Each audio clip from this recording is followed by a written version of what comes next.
Hey guys, and welcome back to this channel. In this video, I'll be showing you guys how you can find your top songs on Spotify. So you actually have to go to a website to do that. So you're going to press mytopspotify.io. Click on it, and then after that, you are going to log in to Spotify.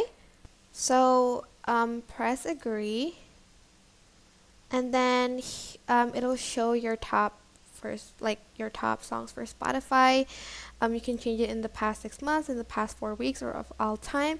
My top 10 is Shiver by Coldplay, I'm Not Who I Was, The One, Arthur's Theme, Model Who Says, Endless Love, Gold Rush, Jealousy Jealousy, and Marjorie, apparently. You can also change it in the past 4 weeks. It changes to this. So yeah, you can also find your top artists here. As you can see, it's Taylor Swift and Beach Bunny. That is basically it. I hope this tutorial was helpful for you guys. Don't forget to like, comment, share, and also subscribe to this channel if you haven't done that. If you have any questions, just leave it in the comment section down below and I will try my best to answer them all. Thank you so much for watching. Bye!